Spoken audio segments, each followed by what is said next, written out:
Well, this is our third and final video, the three-part series, 3 reasons why we believe in Jesus. We looked at the Monty Python reason. We saw the staggeringly positive impact of Jesus on our society, on our culture, on our country. We saw the C.S. Lewis reason, how the Christian worldview makes sense of the very messy and complex world that we all live in. And now we're looking at the Jesus reason. And really there's 3 things to say. The first is that Jesus is real. It's quite popular in our day to believe that Jesus of Nazareth simply didn't exist at all.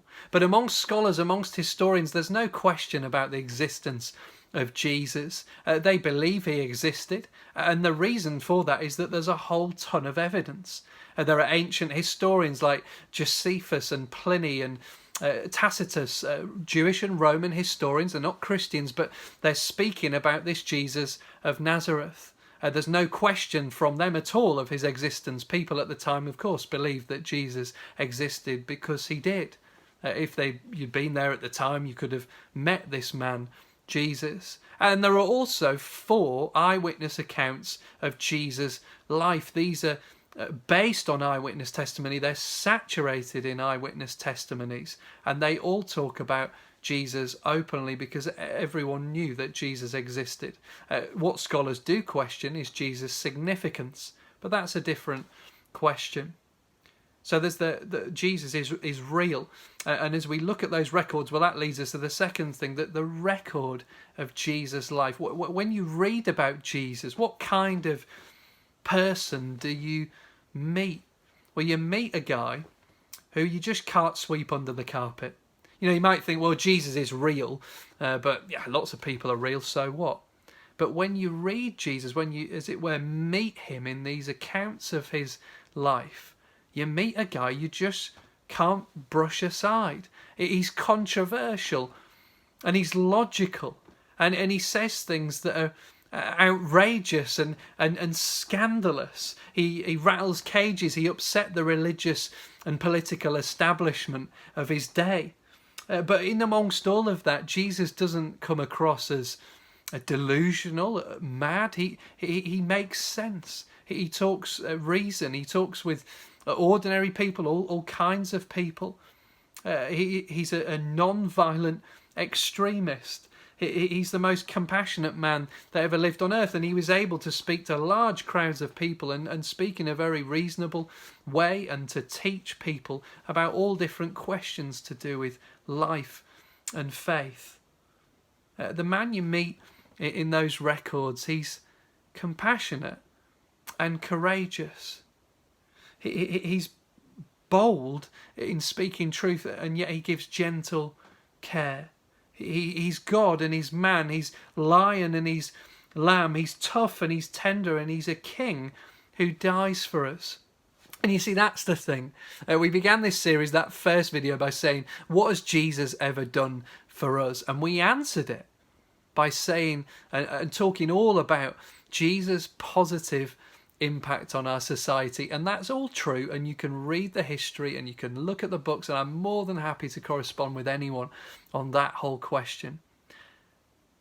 But if we really want to answer that question, if we want the answer to that, the genuine ultimate answer to that question, what has Jesus ever done for us? The answer is very simple, and it's this: he died for you. He died for you. It's as simple as that. This is the heart of the Christian faith, that Jesus of Nazareth died on a cross for people like you and people like me. And why did he do that? Well, Jesus died on the cross so that all of your faults, all of your failings, let's use the word, all of your sins. I know that experience in my own life. We all know it, don't we? We all have faults and failings and things that we should have done that we didn't do, and just ways that we've got it wrong. For all of that, Jesus came so that all of that could be forgiven, so that we could experience forgiveness from the God who made us and have a lasting peace and relationship with that God. Jesus died for you. And so really all that's left for us to do is respond to Jesus. Now people respond in all sorts of different ways, don't they? But why not take up one of those 4 eyewitness accounts of Jesus' life? Matthew, Mark, Luke and John. The 4 accounts that we find in the New Testament part of the Bible. Why not take up one of those and give it a read? Have you ever read one of those as a thinking adult and considered Jesus' life and the claims that he made and the things that he did and what people back then made of him and how he interacted with people? Why not take up one of those and read it? Better still, if you get in touch with us at the church, go on the website, Mickfield Evangelical Church, contacts page, get in touch with us. If you get in touch, I will personally deliver one of those to you, hand deliver it, or I'll post it to you. We would love for people to be able to read the life of Jesus. If you want to chat through that, if you want to read it with someone, just get in touch with us. We'll put you in touch with someone. You can chat on the phone, on Zoom, and talk through this more. Ask your questions. Maybe you've got more questions. Maybe you'd like us to produce more videos on particular questions that concern you about faith, life, and Jesus and all that stuff. Well, just get in touch with us. Again, the contacts page. Drop us an email. We'd love to correspond. We'd love to produce more materials that will be helpful for everyone. Why not take a look at our YouTube channel? We've got a whole ton of videos on there. All of our online Sunday services are on there. Particularly at the moment, we've got a series, the 5 R's of Christianity, and also another series of 5 reasons to dismiss Christianity. Oh, we've got another series on can you trust the Bible and things like that.